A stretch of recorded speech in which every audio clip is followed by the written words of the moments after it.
guys, this is Carrie with Fullerton Professional Organizing, and today we're going to talk about something that we really don't ever really want to talk about, but it is a necessity, especially with the pandemic. And in my case, I have my husband and I have aging parents, so we're having to think about these things even though we don't want to think about them. And I know that, we always say we need to take care of these things while we're young so we don't have to think about them when we get older, and just get it done so that it's done.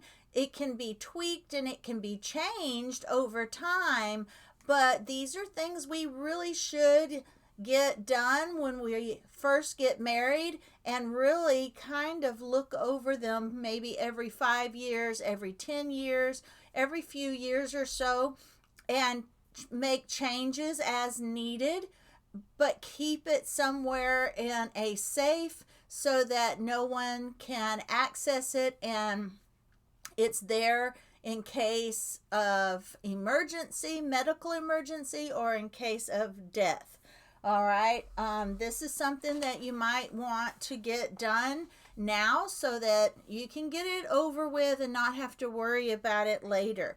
But a lot of this information is from Myrtle Marie, and of course, as usual, I will leave information about her. She has a planner that you can purchase and use in a binder or in a folder for all of this, but it is some good advice, and it's something we all need.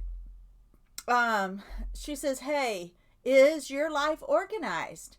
I mean, is it organized enough that if something unexpectedly happened to you today, someone could tie up all the loose ends? And I used to work at Sam's Club, and we ran into a lot of people that did not have any access to any of their loved ones' info, and it really did make it hard for them to change over credit cards and memberships and etc. So this is always a good thing to have available for your spouse or your family members. And first she talks about adding a new planner to her resource library, and it is a planner on exactly how to get organized in the event of death. And I know that sounds morbid and nobody wants to talk about it, and not talking about it, we don't plan for it, but it's something that we all know will happen one day, so we really do need to take care of these things. One of her close friends lost her father very unexpectedly. He was a healthy, active man, and one day he was here and the next day he wasn't. And he did not have a will. So my friend and her brother, knew who he was leaving his home and his car and his collectibles to. But that's kind of where the organization ended, because they had no idea all of his accounts, his debts, his credit card accounts, his utility bills, all of that. They had to rummage through old mail, just trying to find account numbers. And many of the companies they called didn't even want to speak with them because they weren't designated as someone that could talk to. So it was a whole process of getting that taken care of. They didn't even know the passcode to his phone or his computer or his tablet. It was just a really hard time, and it just made it even harder having to do all of these things through grief and losing their father. She was trying to raise her family, work a full-time job, and she had a lot going on. And that, if you at least have access, to you do need to wait until you get their death certificate, because the death certificate can make things a little bit easier. But here are a lot of things she wants you to know that will make your life a lot better, or your loved one's life a lot better if something happens to you. Life insurance policies and wills. First, you definitely want your life insurance policies. You need to have copies of those so that then, especially your loved ones, can contact the companies and get everything started with getting that paid. You want the information about your will, like the name of the attorney, or maybe you have a will that's not even with an attorney. You know, you could have wrote a will on LegalZoom, so that's also an option. Especially important, you know, where you can live pretty much will designate where you live, will designate what kind of will you are allowed to have, because every will has to go through probate court anyway. So you don't want something that the probate court will not even accept, but you know, you just want to make sure that you have that together, whether it be a copy of your will or just a document stating where the will can be found and who has been designated as the representative of your will. You need copies of birth certificates. You definitely either want to have them in the folder or copies of them. You need copies of Social Security cards, because the originals you can keep in a safe. But if you have copies of these, that it makes it at least very helpful. And then where the originals are and how to get to the originals when that is needed. You know, marriage certificates, you need divorce decrees, you need all the vaccination reports, all of your children, all of your pets, passports, make copies of passports, property deeds, you need copies of any property deeds you own. That means your own home or any rentals that you own. You know, you need to go through the steps to keep your home. You know, because it's one of the most valuable assets out of the probate court if something happens to you. So a living trust works well, but you may not want to go through all the trouble of creating one. So actually, a lot of states will offer a transfer on death deeds. So if you could check into that, transfer on death deeds, then that would already take care of your home, and then it will not go into probate court. You can change your mind at any time, and you can change it. You can change your mind at any time, and but after your death, it's just a simple process for any beneficiary to transfer the property title to themselves. So consider a transfer on death deed for real estate. They're just really good to have. The beneficiary that you name to inherit the property doesn't have any legal right to the property until your death. So the beneficiary doesn't have to sign, acknowledge, or even be told about the deed. Though it's usually just a good idea to give the beneficiary a heads up about it. So it's just something that you want to do, so you know your home will go to the exact person that you want it to go to.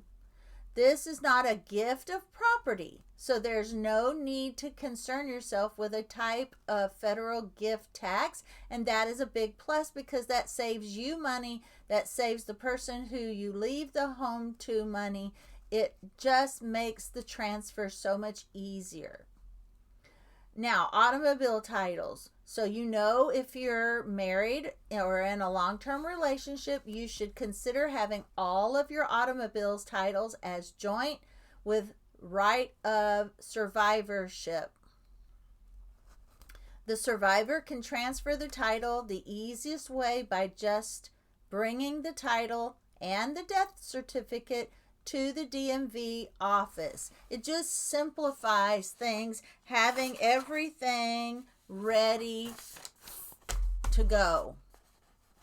I mean, it's hard enough that they lost a loved one, and this just simplifies. JWROS, which stands for joint with right of survivorship. That's what you need. And that will appear after both owners' names on the title. Now, living trust or will. Now, if you have a living trust, some people have a living trust and a will. Some people just have a will or just a living trust. With a living trust, you do not have to worry about probate court, but there's a lot of things that it doesn't include that a will does. So it's really up to you which one you have. But if you do have one, you definitely need to have information about where that can be found or a copy of it in your folder. Tax records. You need to have a list of all your beneficiaries, and you also need to have copies of your tax records for the past 5 years. Account information. Now, it's really important to get all of your accounts organized. So that way, if somebody needs to take over paying them or to shut them off, they can. Bank accounts. You need to write down account numbers. Make sure that you write down all digital accounts, passwords, lists of any accounts that have reoccurring payments. You know, these need to be like your bank accounts, and you definitely need to list those, but also any debt that you owe, like utility bills, cell phone bills, credit card bills, your mortgage, real estate tax bills. If you have a storage unit, everything that you pay for monthly needs to be written down so it can be taken care of, canceled, or paid. Passwords. That's another one. That's important. You need to write down all the passwords to all the accounts. Important contacts. You need to have a list of all your important contacts. Family medical information. If you have children with allergies or pets with allergies, that all needs to be written down.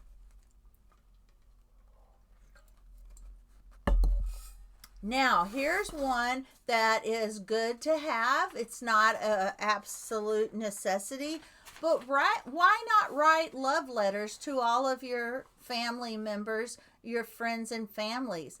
They'll be grieving, and it'd be nice for them to be able to read a letter talking about how much you love them, how much you care for them, how proud you are of your children, and things like that. Those are also nice things to leave behind. They're dealing with the loss of losing you, so these letters will really help the grieving process. And then you need a list of all your final wishes. All right, now we're going to do a little review. Myrtle Marie and what to do in case of death. If something happened to you, would someone be able to find your important documents? Myrtle guides us through the steps of getting organized in the event of an emergency or our death. Make sure to let someone you truly trust know where all this information can be found if something were to happen. Myrtle says your loved ones will thank you for this. If something were to happen to you, they don't want to spend countless hours trying to tie up all the loose ends. Check your state guidelines for will requirements. There are websites where you can download templates. Some states even accept handwritten wills, but you got to check with your state. See if your state offers transfer on death deeds. It's an alternative to transferring real estate after your death to avoid probate court. Consider having automobile titles as joint with right of survivorship. If one person dies, the other partner owns 100% of the automobile.